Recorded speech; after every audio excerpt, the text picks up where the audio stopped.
I have been elected for president for life.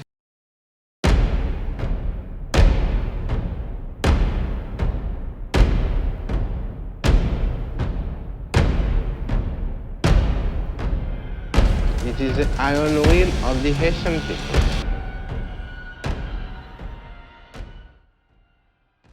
ለተራቡ አፎች ዳቦን ከማደል ይልቅ ለብዙ ሺህ ሄይታውያን የጦር መሳሪያን ራታቸው ያደረገ አምባገነን የማይገልጸው የዳቢሎስ ቁራጭ የክፋት ተምሳሌት በመንገዱ ለመጣ ሁሉ ሞትን የሚያዛምድ በጥልቅ አጋንንታዊ አሰራር የፈለገውን በፈለገው መንገድ የሚገድል የተማረበትን የሕክምናን ሳይንስ ለሞት መሳሪያው ያደረገ በሄይቲ ሕዝብ ላይ የማይጠፋ መጥፎ አሻራን ያሳረፈ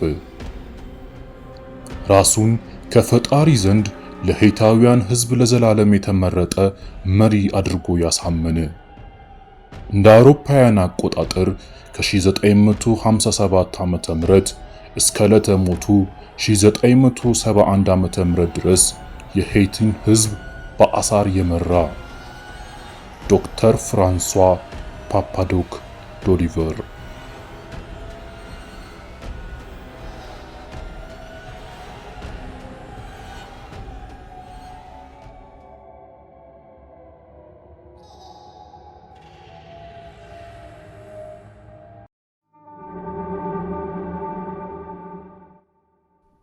ዛሬ ዓለማችን በታሪኳ ካየቻቸው እጅግ ዘግናኝ ከሚባሉ አምባገነኖች መካከል ለሄይቲ ሕዝብ በቅድሚያም ከአምላክ የተላኩ አልፎም አምላካችሁ ነኝ ብሎ በስቃይ ለ14 ዓመት በጭቆና የመራው በቅጽል ስሙ ፓፓዶክ ወይም ደግሞ ዶክተር ፍራንሷ ዶሊቨር የህይወት ታሪክን ልንቃኝ ወደድን።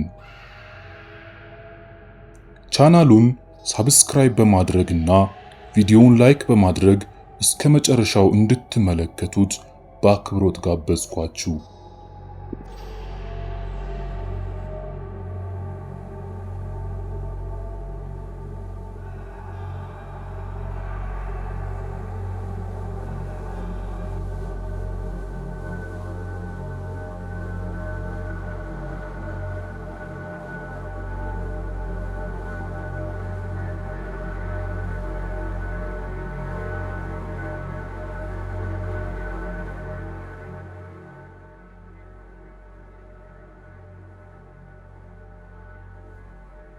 ከካሪቢያን ደሴቶች መካከል በባሪያ ንግድ ከተለያዩ የአፍሪካ ሀገራት ወደ ደቡብ አሜሪካ ከሰፈሩ ጥቁር ህዝቦች መካከል በእነዚህ ደሴቶች ከሰፈሩ ጥቁሮች ቀድማ ነፃነቷን ያወጀችው ይህቺ ውብ ደሴት ሄይቲ ነበረች።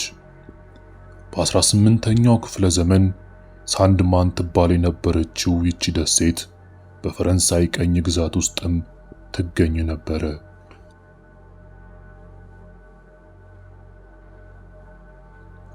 በ1971 ጥቁር ሄይታውያን ጭቁኑ የፈረንሳይ አገዛዝና በደል ሊቋቋሙት ከሚችለው አቅም በላይ ሲሆንባቸው በቱሳን ሉቫንቺርና በዱትሉሃም መሪነት ህዝባዊ አመጽን ቀሰቀሱ። ነጩ የፈረንሳይ ቀኝ ግዛት ሰራዊት ከጥቁር ባሪያዎች የሚደርስበትን ከባድ ጥቃት መቋቋም ሲያቅታቸው ለጥቁር ሄይታውያን ደሴቲቷን ጥለው ማቄን ጨርቄን ሳይሉ ኮበለሉ። በመጨረሻም በ1804 ሄይቲ ነፃ ሀገር ሆነች።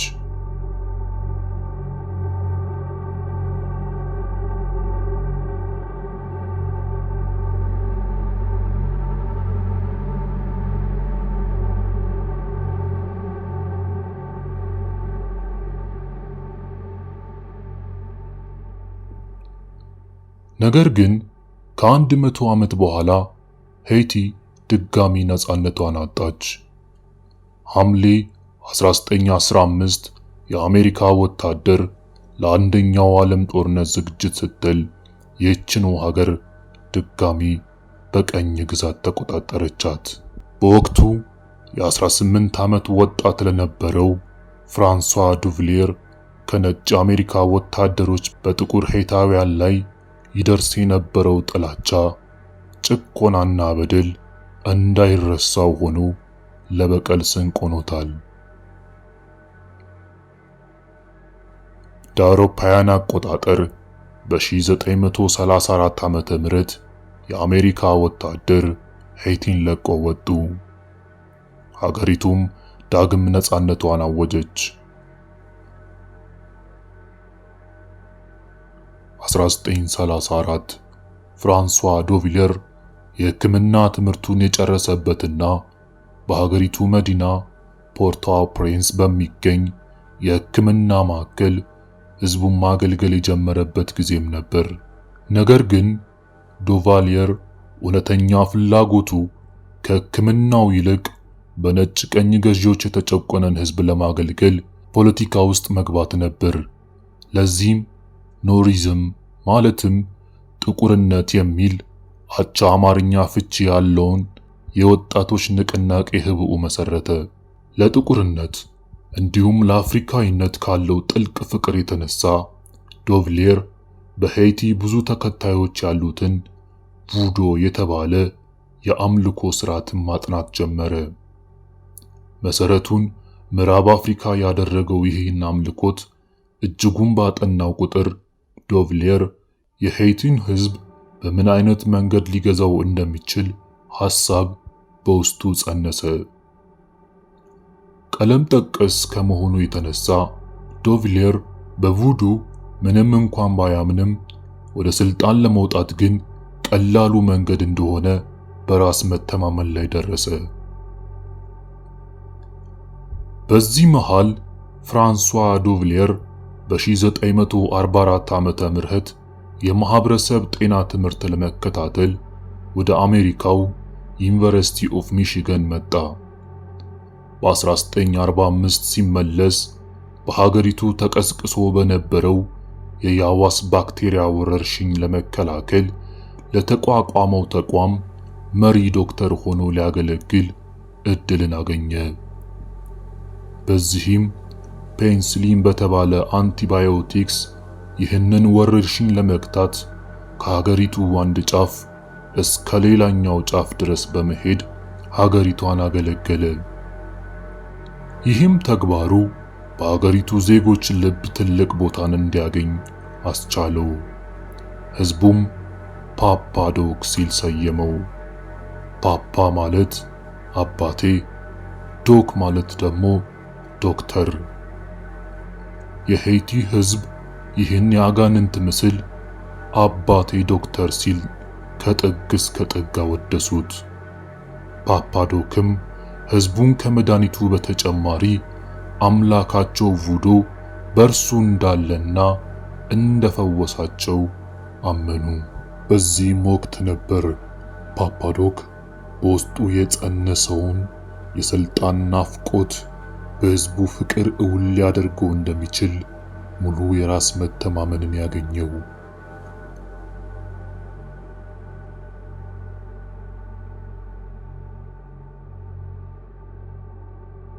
በ1946 ዓመተ ምህረት ዶክተር ፍራንሷ ዱቭሊየር ወይም በህዝቡ የፍቅር አጠራር ፓፓ ዶክ የሄይቲ ፖለቲካ መሰላል መስፈንጠር ጀመረ። የጤና ሚኒስተርም ሆኖ በአገሪቱ መሪ ፕሬዝዳንት ዶማሴ ኤስተሚን ተመረጡ። ነገር ግን ከ4 ዓመት በኋላ የዶማሴ ስልጣን በኃይል ተናደና ለሽግግሩም ቢሆን ፓፓ ዶክ ሀገሪቱን መሪ መሆን ቻሉ። ነገር ግን በቋሚነት ፓውሎ ማግሎሪ የሀገሪቱ ፕሬዝዳንት እንዲሆኑ ተመረጡ።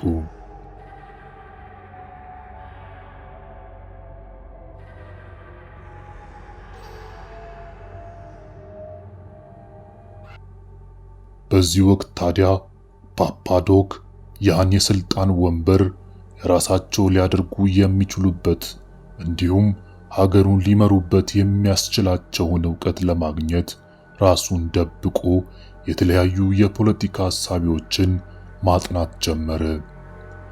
በዚህም ጥናቱ ስልጣን ከያዘ ከመከበር ይልቅ መፈራት እጅጉን ወሳኝ የሆነ የፖለቲካ ስልት ሊሆን እንደሚገባውና ሊያደርገውም እንደሚገባ ራሱን አሳመነ። ፓፓዶክ በየትኛውም አይነት ሁነት ውስጥ ቢሆንም ራሱን የሀገሪቱ መሪ ለማድረግ በአጭር ታጠቀ። በ1956 የፓፓዶክ ሐሳብ እውን እንዳይሆን እንቅፋት የነበረው የሀገሪቱ መሪ ፓውል ማግሌር በመፈንቅለ መንግስት ከስልጣን ተነስተው ሀገር ለቀው ጠፉ። በሽግግር መንግስት ወቅት ሀገሪቷ ወደ ለየለት የእርስ በርስ ጦርነት አመራች። በአስቸኳይም ፕሬዝዳንታዊ ምርጫ እንዲደረግ ጥሪ ተደረገ። ዶክተር ዶቪሊየር ራሱን እጩ አድርጎ ለምርጫው አቀረበ። ፓፓዶክ ራሱን የጥቁር ሄይታውያን ተወካይ አድርጎ ህዝቡን እንዲያምን አደረገ።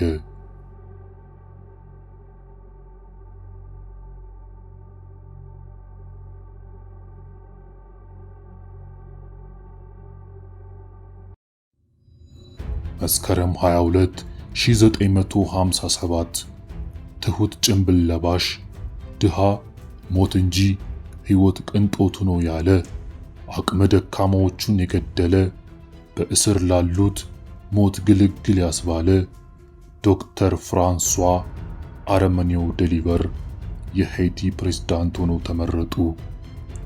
ለሄይቲ የሁለት አስርት ዓመታት የጨለማ ህይወት ብስራት ሆነ።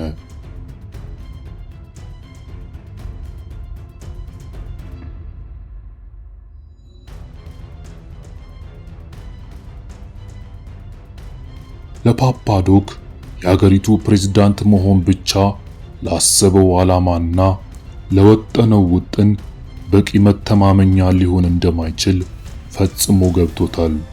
ምክንያቱም በሀገሪቱ የመሪዎች ታሪክ ሙሉ የስልጣን ጊዜውን ጨርሶ የወረደው አንድ መሪ ብቻ መሆኑ ነው።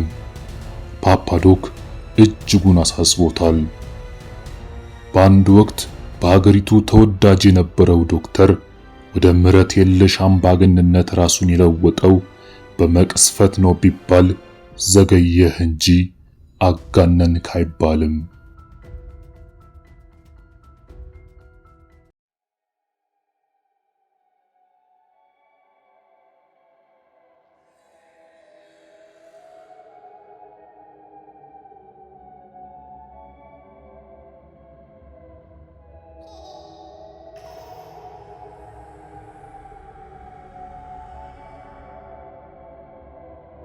ፓፓዶክ ለስልጣኔ ስጋት ናቸው ሲል ያሰባቸውን ማሳደድ የቅድሚያ ተግባሩ አደረገ። እጅጉን ያሰጋው የነበረው የአገሪቱ የወታደር አመራሮችን ለጊዜውም ቢሆን በህይወት ከስልጣን እንዲለቁ አደረገ። በምትካቸውም በራሱ ሐሳብ ታማኝ ናቸው ያላቸውን በቦታቸው ሾመ። በዚህም ሹመት ደስተኛ ያልነበሩ የቀድሞ የወታደር አመራሮች የፓፓዶክ ቃለ መሐላ በአግባቡ እንኳን ሳይደርቅ በቤተ መንግስት አቅራቢያው ተኩስ ጀመሩ።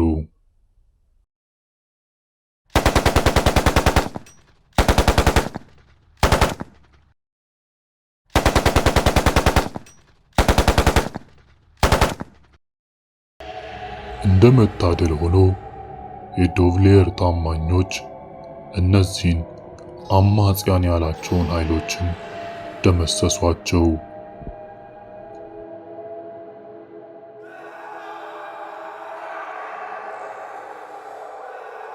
ይሄኔ ታዲያ ፓፓዶክ በሀገሪቱ ወታደሮች ላይ ያለውን እምነት ጨርሶ አጣ። በዚህም አግባብ የራሱ ልዩ ኃይሎችን ለመስራት ተዘጋጀ።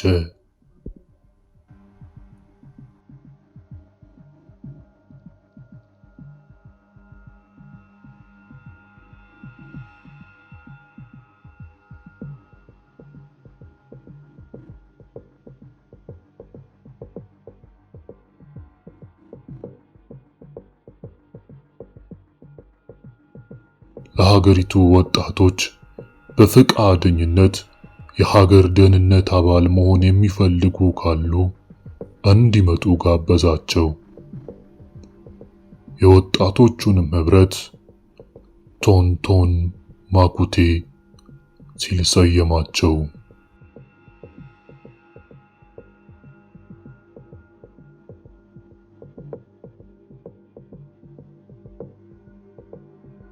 ቶንቶን ማኩቴዎች ምሕረት የለሽ ተተኳሽ ታጣቂዎች ያሻቸውን እንዲያደርጉ በጌታቸው የተሾሙ ሰው በላ ወታደሮች ነበሩ።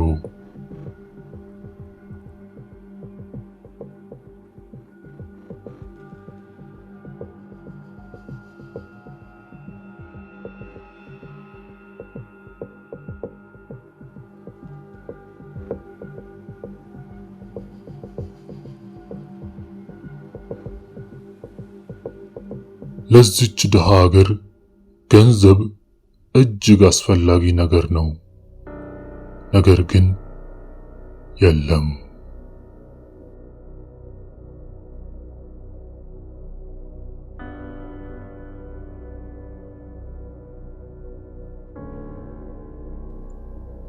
ፓፓዶክ እጅግ ተቸግሮ ባሉ ጊዜ ከሄይቲ ድንበሮች 50 ኪሎ ሜትር ብቻ ርቃ የምትገኝ ሀገረ ኩባ ላይ ትልቅ መፈንቅለ መንግስት ተደረገ።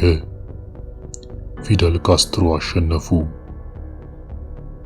ይህኔ ታዲያ ብልጣብልጡ ፓፓዶክ ነጋ ሳይሉ በነጩ ቤተ መንግስት ደጅ ላይ ቆሞ ጠላታችሁ ጠላቴ ነው፣ ገንዘብ ስጡኝ፣ አለበለዚያ ወዳጄ ባደርግ ለናንተ ስጋት ነው እያለ በየጊዜው ረብጣ ሚሊዮን ዶላሮችን ወደ ሄይቲ ይዞ ይመጣ ነበር።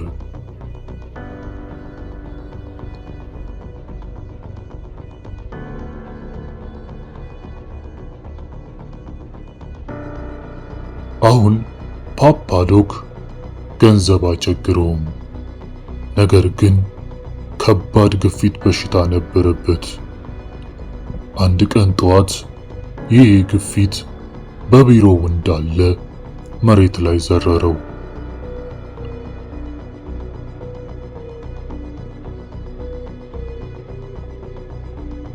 በታማኞቹ ብርቱ ትጋት ፓፓዶክ መልሶ ነፍስ ዘራ።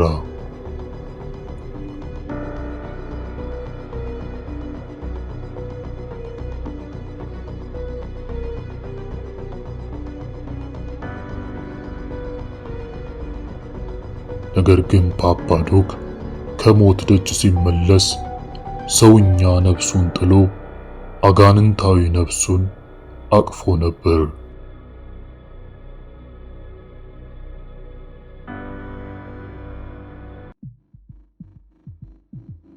ፓፓዶክ ስጋ የለበሰ አጋንንት ሆነ።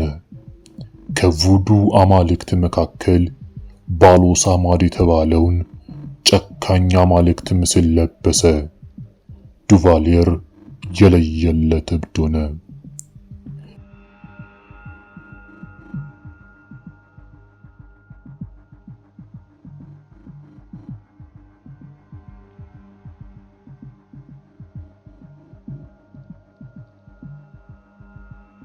ለእብደቱ መጀመሪያ የሀገሪቱን ሕገ መንግስት በመሻር ጀመረ። በ1961 ዓመተ ምህረት በሀገሪቱ ምርጫን አወጀ። ነገር ግን ምርጫ እንጂ በምርጫ ካርዱ ላይ አንድ ተመራጭ ብቻ ነበር፣ ፍራንሷ ዱቫሊየር። ምርጫውን ዱቫሊየር ያለምንም ተቀናቃኝ አሸነፉ። በዚህም ለሄይቲ ህዝብ እርግማን የሆኑ ጊዜያትን እንዲያሳልፉ ግድ ሆነ። ፓፓዶክ ከምርጫው በኋላ በለበሰው አጋንንት ባስታጠቀው ሚሊሻ ቶንቶን ማኩቴ ጋር በመሆን ህዝቡን አሳር ያበሉት ጀመር። የዚህ ሁሉ መከራ መሰረት ደግሞ ቅጥ ያጣ ስግብግብነት ነበር። ሄይቲ ምንም እንኳን እንደ ሀገር ብትሆን ከሀገሪቱ ዜጎች የሚሰበሰብ ግብርና ለህዝቡ የሚመጣ የእርዳታ ገንዘብ ለዚህ ስግብግብ ስልጣን ማድለቢያ ይውላል።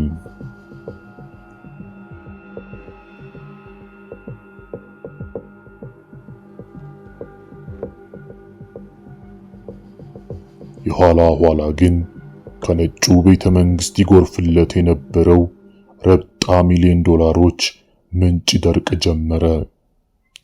በወቅቱ የአሜሪካው ፕሬዝዳንት ጆን ኤፍ ኬኔዲ ለዚህ ሰው በላ ጭራቅ የሚደረግለት ማንኛውም አይነት እርዳታ እንዲቆምና የሄይቲ ህዝብም ዲሞክራሲን እንዲያይ እንደሚፈልግ አስታወቁ።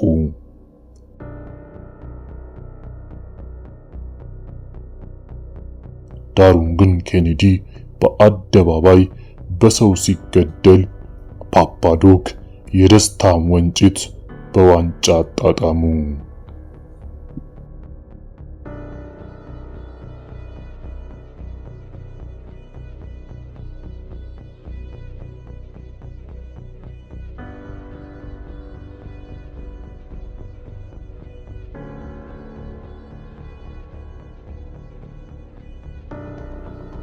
የአምባገነኑ ፓፓዶክ ደስታ ከኬኔዲ ሞት በኋላ ግን ብዙም አልቆየም ነበር።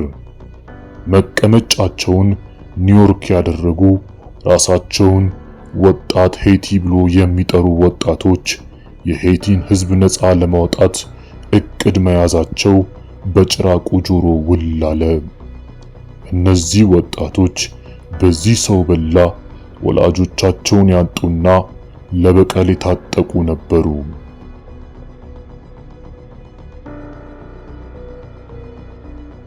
እነዚህ ወጣት ሄይቲያውያን ብዙ ሺህ ኪሎ ሜትሮችን አቋርጠው በባህር ወደ ሀገራቸው ደረሱ። ይሄን ጨቋኝ ስርዓት ለመጣል ውጊያን ሊገጥሙ ሞከሩ።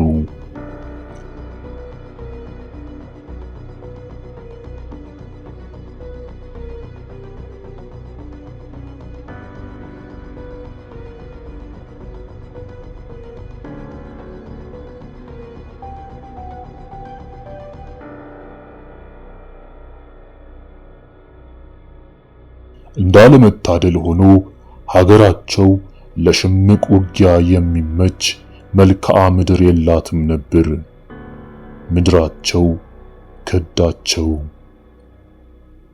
የፓፓዶክ ወታደሮች እግር በእግር እየተከተሉ ገደሏቸው።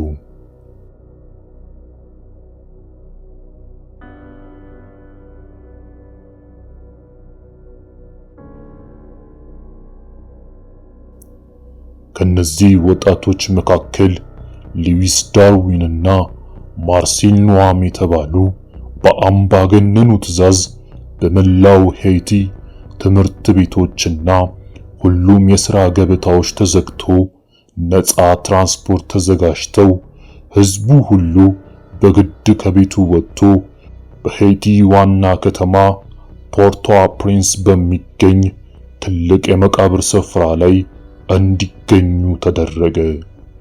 በቦታው ሊገኙ ላልቻሉ ደግሞ የቀጥታ የቴሌቪዥን ስርጭት እንዲተላለፍ ካደረገ በኋላ በአደባባይ ታኅሳስ 12 1964 ዓ.ም እንዲገደሉ ትዕዛዝ ተላለፈ።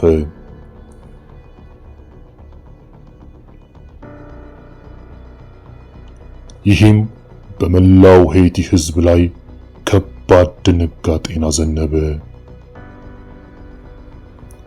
ከዚህም በኋላ የፓፓዶክ ጭካኔ በትሮች በሄይቲ ህዝብ ላይ አልበርድ አለ። የአምባገነኑ ጆሮ አብዛኞቹ ተቃዋሚዎች የሚገኙት ጂሮሚ በምትባል ከተማ እንደሆነ ሰማ። ከዚህም የተነሳ የዚህ ከተማ ህዝብ ፍዳ ተፈረደበት። እናቶች፣ ህፃናት፣ ወጣቶች፣ ወንዶች አልቀሩም። አንድ በአንድ በቶንቶን ማኩቴ ሚሊሻዎች ይገደሉ ጀመር። በሺዎች የሚቆጠሩ የዚህ ከተማ ነዋሪዎች ላልጠራቸው ሞት አቤት እያሉ በሰቀን ተገደሉ። በ1965 መጀመሪያ የዱቫሌ መንግስት ያሻውን ቢያደርግ በቃ የሚል ተቃዋሚ በሀገሪቱ ጠፋ። በሺዎች የሚቆጠሩ ከእንቅልፍ አልነቃህም በሚል ተልካሻ ምክንያቶች የጥይት ሰለባ ሆነው ተገደሉ። ሀገሪቱ በፍርሃት ካባ በዱቫሌር ጥወት ተሞላች። ነገር ግን ዱቫሌር የሄይቲ ህዝብ መሪ ብቻ መሆን ሊያረካው ስላልቻለ ራሱን አምላክ ማድረግ ፈለገ።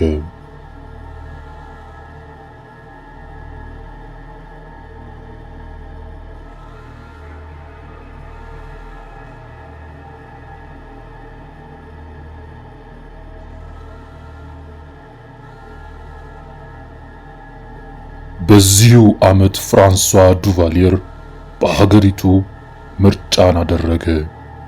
ነገር ግን ምርጫው ለተወሰኑ ዓመታት በስልጣን ላይ ለመቀመጥ እንዲያስችለው ሳይሆን ለዘላለም የሀገሪቱ ገዢ ለመሆን ነበር። እንዲሁም ሆነ። I have been elected for president for life. It is not my desire, but it is the iron will of the Haitian people. በበዓለ ሲመቱ ፓፓዶክ ህዝቡን ያስደነገጠ ነገር ተናገረ። በዚህም እርሱ ሰው እንዳልሆነና በምንም አይነት ነገር እንደማይሞት ጥይትም እንደማይገለው ህዝቡም እርሱን ማክበር መፍራት ብቻ ሳይሆን ማምለክ እንዳለበትም ጭምር አስጠነቀቀ። ይህ ባይሆን ግን የአምላክ ጆሮቹ እንደሚሰሙና ካሉበት ቦታ እንደሚሞቱ ተናገረ። በብዙ ሄይታውያን ልብ ውስጥ በፍራቻ የተቀመጠውን በገሃድ አበሰረ። ፍራንሷ ዱቫሌር ራሱን የጥልቁ ጠባቂ ነኝ አለ። ፓፓዶክ የሄይቲን ህዝብ አምላክ ቡዱን ለስልጣኑ መሳሪያ አደረገ። ያልተጨበጡ አስፈሪ የጥንቆላ ታሪኮችን በሄይታውያን ጆሮች እንዲደርስና ሰው እንዲፈራው አደረገ። ዱቫሌር ከቡዱ ጋር ዘውትር እንደሚገናኝና ከሰዎች መካከል እንደሚሰወር በሁሉም ቦታ በአንዴው መኖር እንደሚችል ተደርጎ እንዲወራም አደረገ። ከዚህም ባለፈ ዱቫሌር ከቡዱ በተሰጠው ልዩ ችሎታ ሙታንን ማናገር እንደሚችል አስወራ።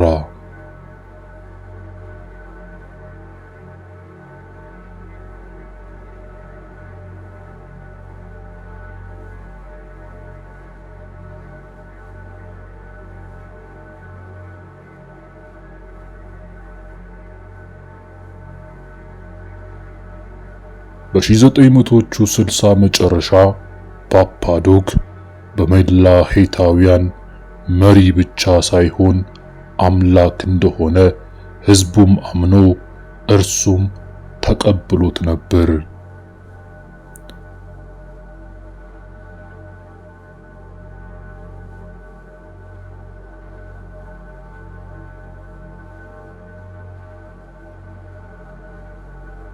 Have peace and stability. You should have a strong man in every country.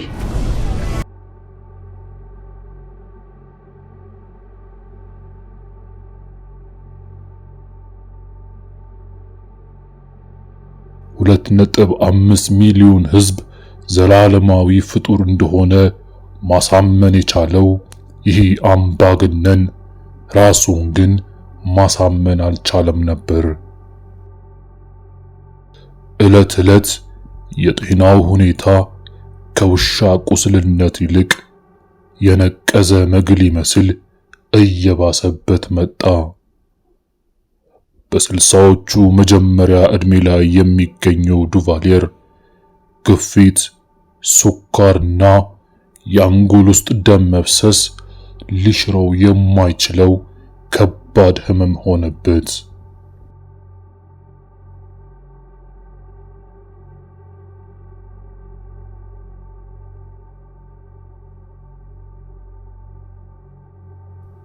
ፓፓዶክ በቁም በስልጣን በነበረበት ወቅት ከዚህ ድሃ ህዝብ መካከል በቀጥታ ከ30 እስከ 50 ሺህ ሰው ገሏል ወይም ደግሞ በእርሱ ትዕዛዝ አስገድሏል። ነገር ግን ከዚህም በላይ ዱቫሊየር በሄይታውያን ጭንቅላት ላይ የቮዱ ምስል ተደርጎ እንዲሳልና እንዲፈራ እንዲመለክም ማድረጉ ከባዱ ክፋት ነበር።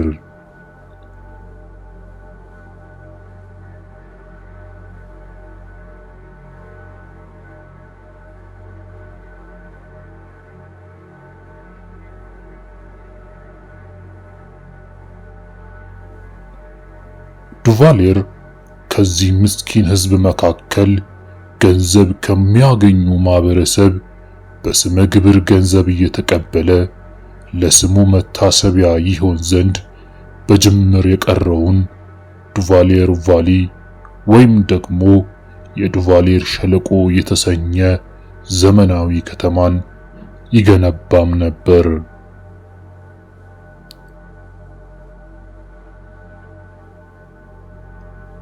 ፍራንሷ ዱቫሊየር የጤናው ሁኔታ ከዕለት ወደ ዕለት እየባሰበት እንደሆነ ታወቀው።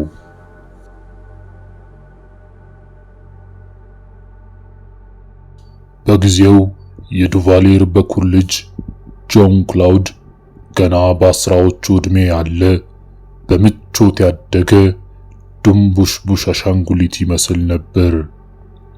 አባቱም በሄደበት ቦታ ሁሉ እርሱን ይዞ ከመሄድ ባሻገር ቀጣዩ ዘላለማዊ መሪያችሁ እርሱ ነው እያለ ያስተዋውቅም ነበር።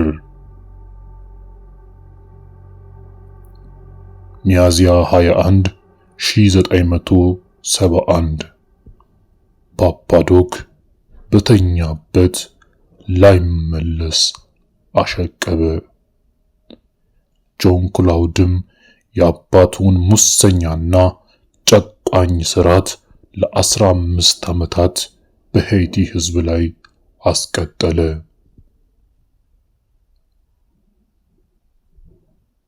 በ63 ዓመቱ በተኛበት በሰላም ያሻቀበው ፍራንሷ ፓፓዶክ ዱቫሊየር ካስገደላቸው ካሰገዳቸው ህዝብም በላይ የሄይቲን ህዝብ ከዓለም ለይቶ ለ50 ዓመታት ወደ ኋላ እንድትቀር ያደረገ ዛሬም ድረስ በሙስናና በኋላ ቀርነት እንድትጠራ ምክንያት የሆነው ይሄ ግለሰብ የዛሬ ወጋችን ተዋኝ ነበር። ፍራንሷ ዱቫሊየር